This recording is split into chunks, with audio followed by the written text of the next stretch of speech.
Hello everybody, it's September the 6th of 2024, beautiful day again here, and so I'm done procrastinating about ripping this cat apart again and just to fix up what I should have fixed up the first time.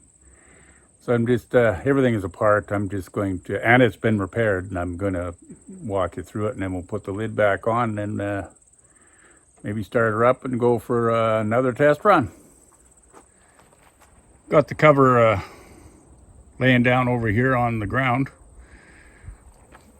Wasn't that bad to get off. Good thing about repairing this stuff or tearing it apart after you just put it back together is everything is free and easy, and it comes apart pretty good. One of the things that I had to do was work at this here adjusting bolt for the steering clutch.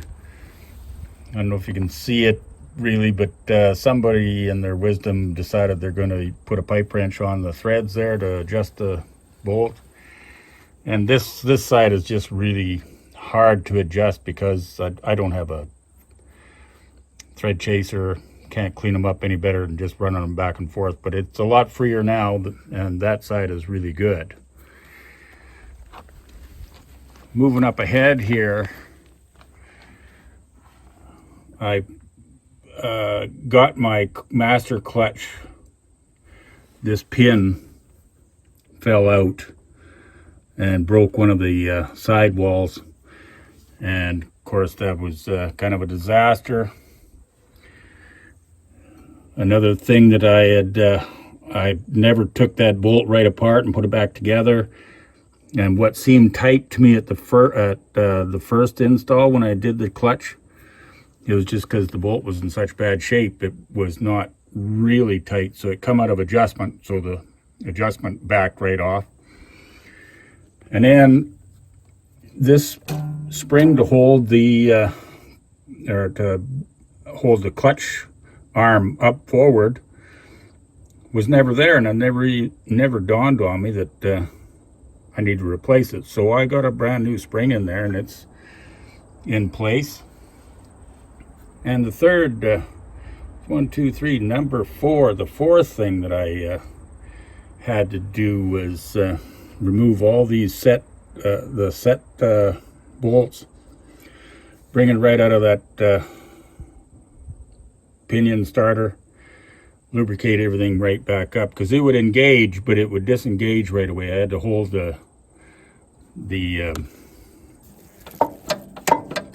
this mechanism in place for the diesel to start. Thank goodness the diesel started real easy, but I turned each one of these little screws in one more turn and put new cotter pins on.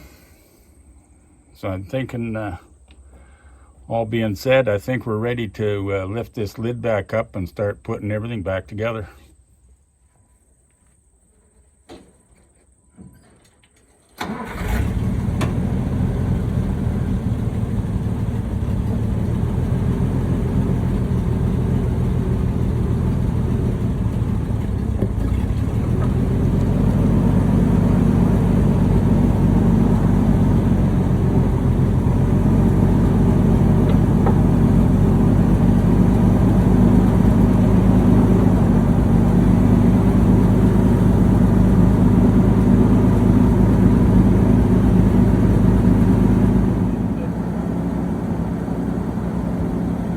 Because the CCU was on the back of the machine, I couldn't get this lid placed like I did originally. I had to hang it and install it horizontal and kind of wiggle it up forward there and slowly nest it down and get it underneath that pony flywheel, but it all worked out eventually.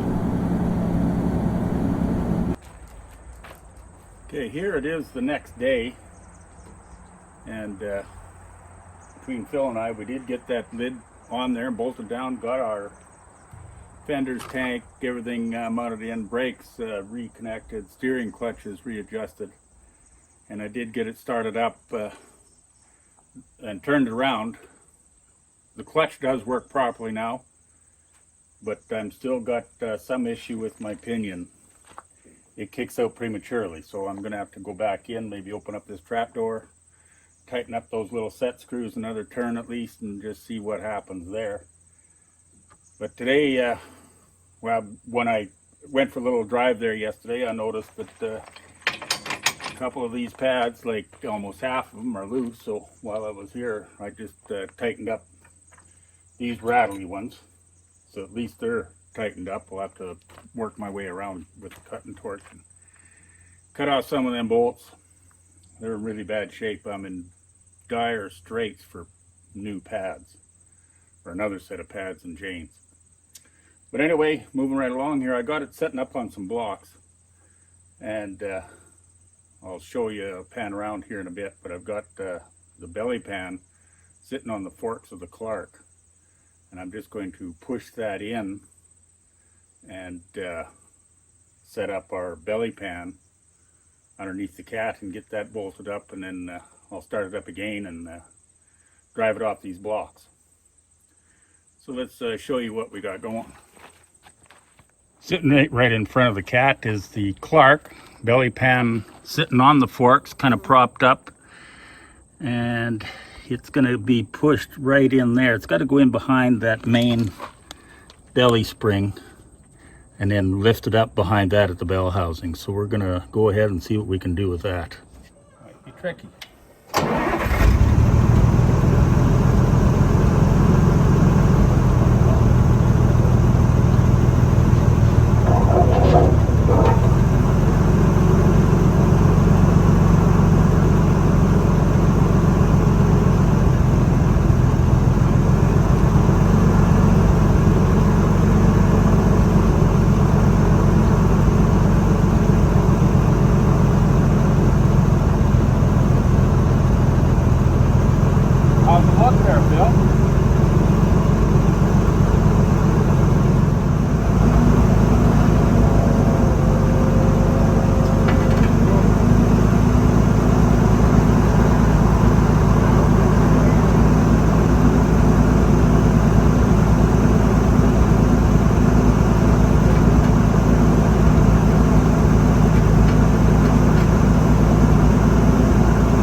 Thinking that should do it.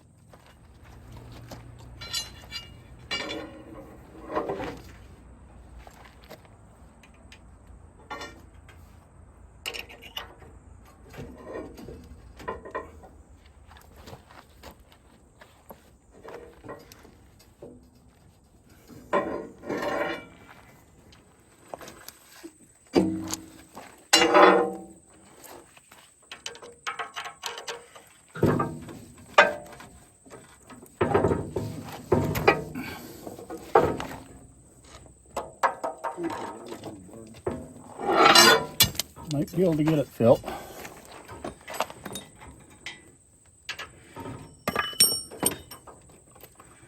Get her? Got that one started.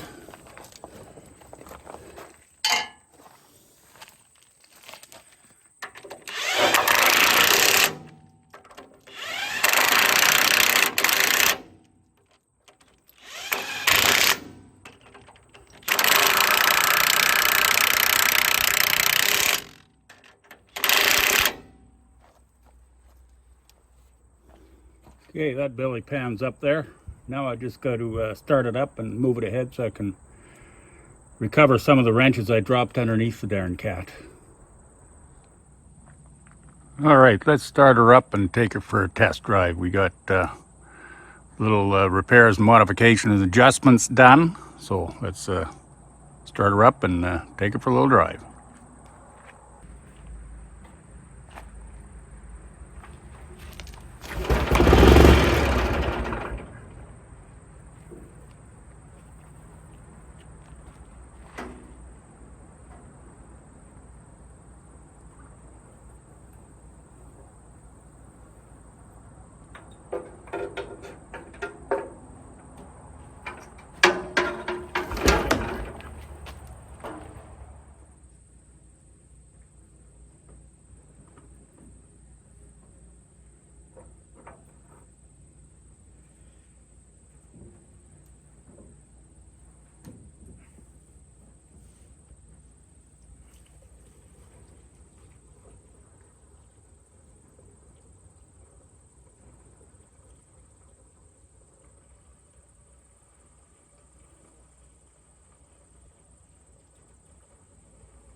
Okay, we did our little drive around there and evaluated a little bit of stuff. And one of the things I've, proven to me, and I already know that's the case, is a lot of these pads on these tracks are just loose and vibrate and make some kind of a racket. So I'm going to try to cut some bolts off and tighten down the loose ones so it's not quite so damn noisy. Another thing that I've noticed when I was driving around, the temperature gauge never got more than like 100. It just stayed baseline at 100, and I don't know if it's actually working or not. It's brand new, but I noticed that the face of it is filling up with water, and or it has water in it. It's kind of dirty water. I don't understand that because it's an old mechanical style. It's got that copper tube is in the water jacket. It comes back up to the gauge, and I don't know if it gets water sent up from that, but I'll show you what I mean. Okay, this is the temperature gauge here, and as you can see on the very bottom, it's got a little bit of moisture in there, and it's actually looks rusty, but it has never got more than maybe the first line on there. So I know I had trouble when I first got this thing and got it started. I had to replace the oil cooler, and that Laterno framing had come down and smashed the upper pipe off the radiator, so I just replaced it with one I had, and but it didn't have a thermostat in it, so it's just open. Meanwhile, I was in the tickle trunk, and I came up with another one of those pipes, and it has a working, well, I'm gonna guess that it's a working thermostat in it. So I'm gonna pull the hood off this thing again and drain the water down to past the low point there, and we will just replace this pipe. Maybe we'll get something that's gonna work. Well, as usual, I put this here pipe in here, got it all mounted in here, tightened all down. I got the thermostat up in the end here. It was already in the pipe, but as usual, I had to put it in twice because there's about 6 flanges there with gaskets and whatnot, and I just couldn't get them to seal up. But I think I got them to seal up now. There's a little bit of water laying here, but I think it's going to be all right. So now I'm going to start it up and see if we can bring it up to temperature. Okay, I run it for a while there, and it's slowly come up, and it's a hard to understand gauge. This is 100 and this is 230, so I'm gonna guess it's up in the 180, 190 degree range. So I think she's working fine, but as luck would have it, my pipe here, it's been a repaired pipe. Not by me, it was repaired a while ago, and it has a pinhole in the welding right here, and it seems to be seeping out there, but it's drying up now, so it's obviously plugging up with the dirty antifreeze I got in there. So we'll have to clean that off and maybe patch that up somehow. I'd hate to take it off again, but if I have to, I will.